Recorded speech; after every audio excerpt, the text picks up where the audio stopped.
So, I invite you to relax, find your center, be here now, and let us go into prayer. Yes, infinite presence, right here, right now, everywhere, showing up as each one of us. I recognize that this infinite presence, source, infinite mind, is a channel for all of our gifts, especially the gifts of peace, love, and joy.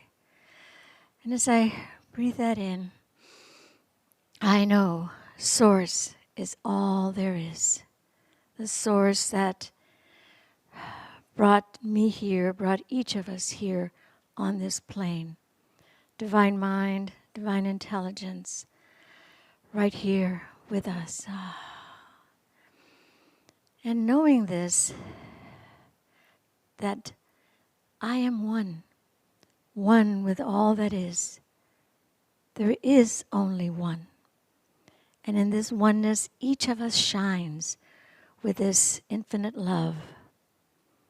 Each of us shines with joy, peace, and we are in the flow of all that is. And in this oneness, I realize and accept that all of these gifts are mine, are here for each of us. And just as the breath flows in and out effortlessly, so is our being here, an effortless space and journey. And knowing all of this, I know, and I affirm for all of us, for each of us, that we are ready, willing, and available for more good in our lives than we ever experienced, manifested, imagined, or realized before. Infinite presence as me, as you. And with the whole heart, I accept that the words today fill our centers with peace, that our community is love, and that the music is joy. And with the deepest gratitude, I release this into the law, knowing this is our truth. And together we can say, and so it is. Let us go into contemplation.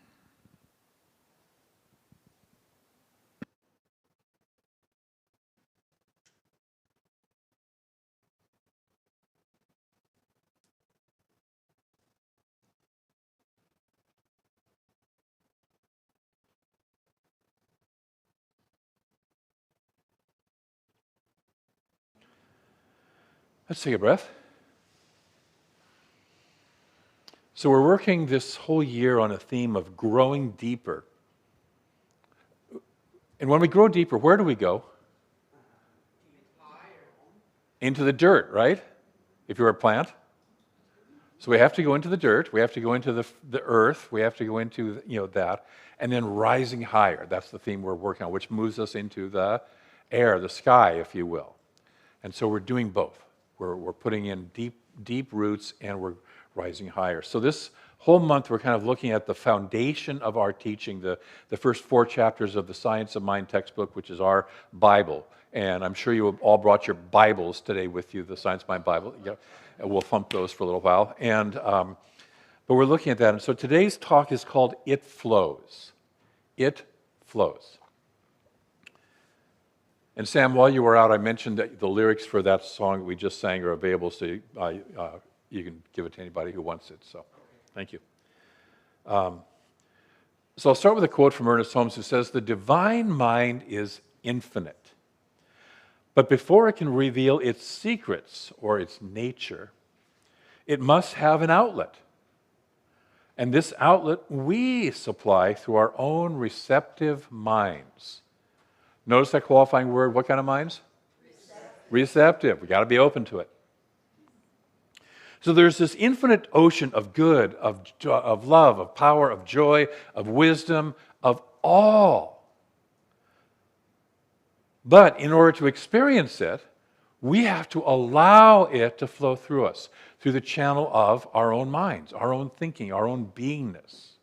So as I mentioned last week, we have this freedom, the freedom to create from this infinite source, and we can use that freedom to express its nature of greater joy, greater love, greater freedom, whatever, or we can use it to create greater suffering, struggle, and bondage through our small fear and separation-based ideas. None of us ever have, but you know people who have used it to create that, right? Yes? We can all look in the mirror and see that person too. So this universal nature personifies itself through and as us, according to our receptivity to it. If you want to know if God has a personality, the answer would be yes, and yours is one of those personalities. And the person next to you is one of those personalities of God. Nudge them, say, hey, you're a personality of God. And I am too. So this universal nature personifies itself through and as us according to our receptivity to it. It flows. Do we let it flow through us? Or, you'll like this, do we stand on the hose with our limiting and limited ideas?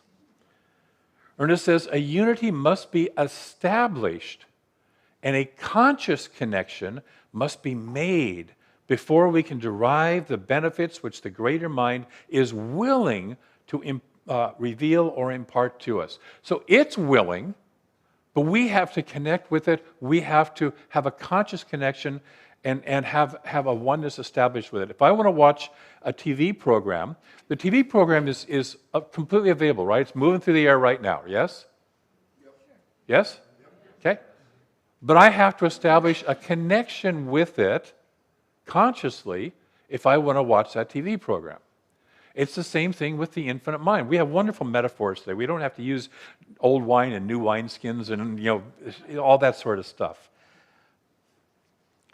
So we have to establish a connection, an opening to it consciously.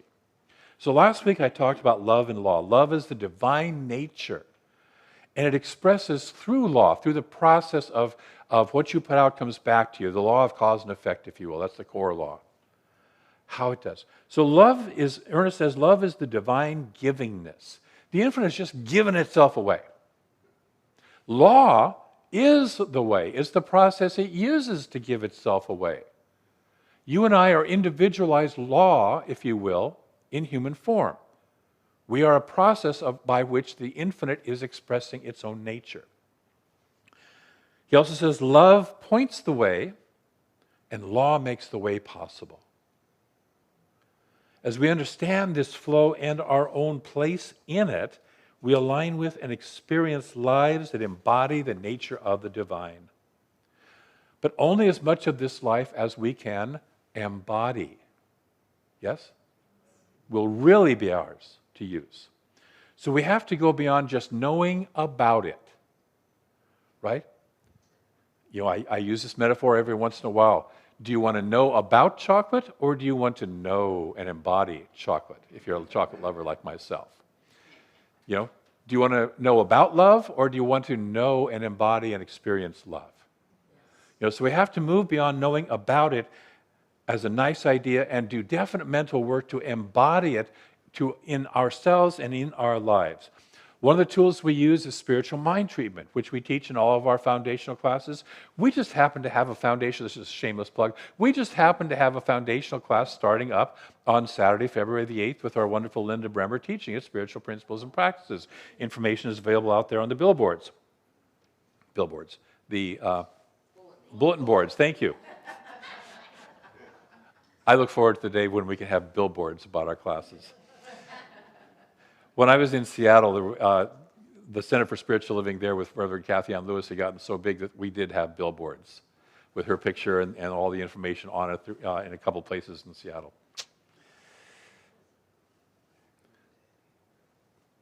So we use the tool of spiritual mind treatment as a tool to support our embodiment of this nature, Ernest closes this chapter by reminding us, too bad Denny's not here because this is one of his favorites. Here and now, we are surrounded by and immersed in an infinite good. It's a capital G good. How much of this infinite good is ours? And he puts in all caps, all of it. And then an important question. And how much of it may we have to use? And again, in all caps, as much of it as we can embody. It's all there. How much can I take in? Take a breath. So let's apply this. Let's play with this idea and see where it takes us, right? Are we good? We know that where our attention goes, our energy flows, yes? Where our attention goes, energy flows. So tomorrow, in addition to being Martin Luther King Jr. Day, in addition to being the college football playoffs day, is also, there's something else happening tomorrow. Tomorrow is Inauguration Day, yes? Breathe. And there's a lot of energy, where energy goes, attention flows. There's a lot of energy surrounding this president, yes? Now, I don't care whether you're happy or not, there's just a lot of energy surrounding this president. And it's important, it's vital to ask, where am I directing my attention and energy about this? Is it towards fear, towards anger, towards what I don't want? Or am I answering the call to be for something and not against things? Am I asking, what is the world I want to help co-create over the next 4 or 5 years? Breathe. Or am I locked up in visions of what I don't want, what I'm afraid will happen, visions supplied oftentimes by others, or my own fears, my own fear-based awfulizing? Ain't it going to be awful? Take a breath. Just breathe a lot for some of you. We get to ask the question, do I really believe in what we teach and seek to live it? Do I really want to embody our teaching? Or is this just some nice Sunday ideas that I dump by Sunday afternoon or Monday? You know, last week we sang a Melissa and Z song of being peace. And, you know, she in the songs talked about, you know, I go to church on Sunday, and Sunday afternoon I run into my ex, I leave feeling great, and I run into my ex and find myself in bed wanting to die, you know, or I've just had my auras fluffed and you know, my chakras aligned and my acupuncture done, and then I encounter somebody on the freeway and become a homicidal maniac, you know. So are these really things that we live and apply, or is it just a Sunday morning thing? So I want to share a model. I want to play with a model that we could use as we walk intentionally through the next 4 years, okay? Would that be all right? Okay. You're probably familiar with this model. In fact, many of you are probably quite familiar with this model, but let's look at it more deeply. The model is called Psalm 23. It begins with a powerful reminder. The Lord is my shepherd, I shall not want. You all know which one I'm talking about, right? You've heard this before, probably. At the time this was written, people understood the role of the shepherd as being one who was responsible for the care and the well-being of the flock, of the sheep, yes? And this psalm begins by equating God with the shepherd and us with the sheep. Breathe. These days, we're too proud and we're too independent, we're too well-educated, and we're too above it all to be considered sheep, yes? It's an insult. You know, you've heard the term sheeple, yes? Who are sheeple? People who believe differently than we do, right? Okay? They will tell us that we're sheeple. We'll tell them they're sheeple. We don't like to be thought of as sheep. It's an insult. But when we can get off our pedestals and realize that, as another spiritual teacher said, of myself I can do nothing, but it is the Father within that does the work. As we realize that we are individualized expressions of an infinite oneness, yeah? We're just a little point where it shows up. We're citizens not just of a global community, but of an intergalactic community. Too bad Heather's not here. She has the galaxy on her. She's wearing a galactic outfit today. We gain perspective and humility, humbleness about our place in life, within life, and we turn to, as Ernest calls it, a power greater than ourselves for guidance, and in fact, for our very life itself. You and I don't have a life without that one life. Yes? Yes. Breathe. So in New Thought terms, let's rephrase this opening line as, the infinite presence is my source, and I shall not want. I.e., I need never be in lack for anything, including human decency and respect. It's a reminder that this infinite presence is the real source, not some individual. No one individual in our lives is the source, right? Not just that person, but, our spouse, our kids, our parents, anybody. No one person is our source. The infinite presence is source. And it's not only not some individual, but it's also not our fears are not our source. They may create results, but they're not our source. Next it says, this shepherd makes us to lie down in green pastures beside still waters. Now for a sheep, that's pretty dang good, isn't it? Those are ideal conditions. Everything we want is here. That's what it's saying. All that we want is right here. But again, in our arrogance, we push back against the idea of being made to. The infinite makes us to lie down in green pastures. Hey, wait, no, screw you. I want to do it my way. Yes? Anybody besides me? Come on. Yeah. Okay. Yet if we can move from my will to thine be done, if we can move into flowing with an infinite presence and a bigger mind, we find ourselves having everything we need. For those who are in the What's in the Way class, this is the meadow. The meadow. And then it goes on to say, he restores my soul and leads me in paths of righteousness for his name's sake. How many of us truly long for a restoring of our souls?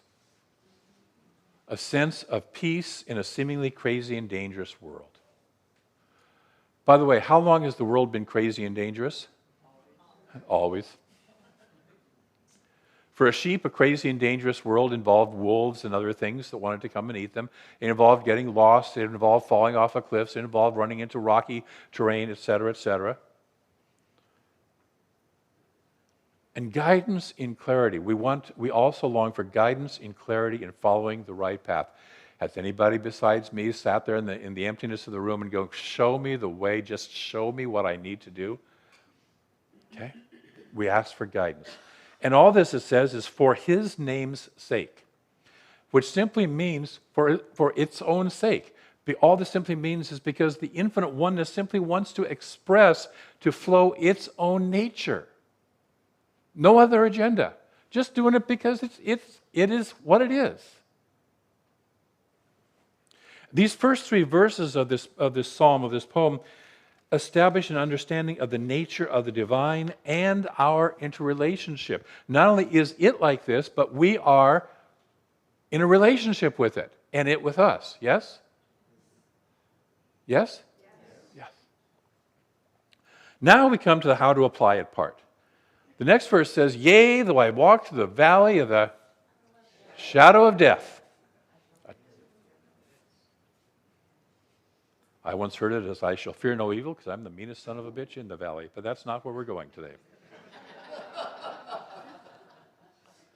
Yea, though I walk through the valley of the shadow of death. It's a valley. It's a low point in our lives. It's our fear. It's our dark night of the soul. All of us have this at some point in time in our lives. Most of us have it more than once in our lives. But there's a reminder here, it's the shadow of death. It's not death. It's the shadow. It's the illusion. It's created by our fears and our limited vision. We're going in for a surgery, and all we can see is our fear of what happens if it all goes wrong, et cetera, ignoring the fact that the surgeon has done this procedure hundreds of times and not also able to really know how wonderful we'll feel on the other side of that surgery. 15 years ago, I was having cataract surgery, and the idea of somebody taking a knife to my eyeball was terrifying. I almost canceled the surgery. It took all of about a minute. I was on happy drugs. In fact, I felt a little pressure on my eye, and I mentioned to the surgeon, I said, "Oh, are you starting?" And she goes, "Oh, no, I just finished." Bam.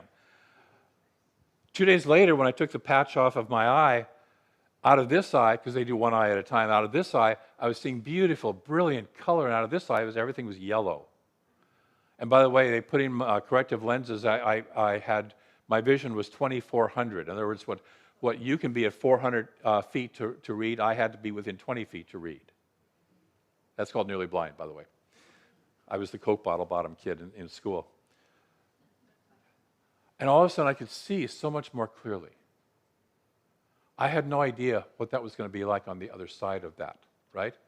So as we approach these dark nights of the soul, all we can see is the dark night of the soul. Oh my God, the valley of the shadow of death.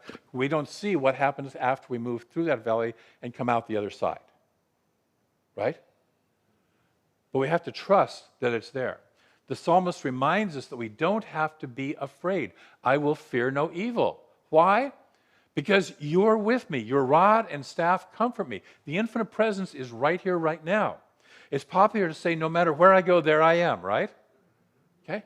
But since I am an expression of the infinite, then wherever I go, it is being infinite at all, you know? The rod and the staff were the tools of the shepherd. They both served multiple purposes. The rod protects and also provides guidance. You know, it guides the sheep along, moves the sheep along. There are times when we want to build a 4-star resort hotel in the valley of the shadow of death. Anybody besides me, right? Oh, ain't life awful? And let me just sit here for a long time. Okay? And the universe eventually kind of comes along and says, come on, move on, you know, and provides a little guidance. The staff then both pulls back wandering sheep. How many of us have ever been wandering sheep? I really know I'm supposed to be going this way, but this looks so much fun over here. And then it provides stability for the shepherd on uneven ground. And this reminds us that the infinite presence isn't some far-off concept, but it's intimate. It's right here. It's right now.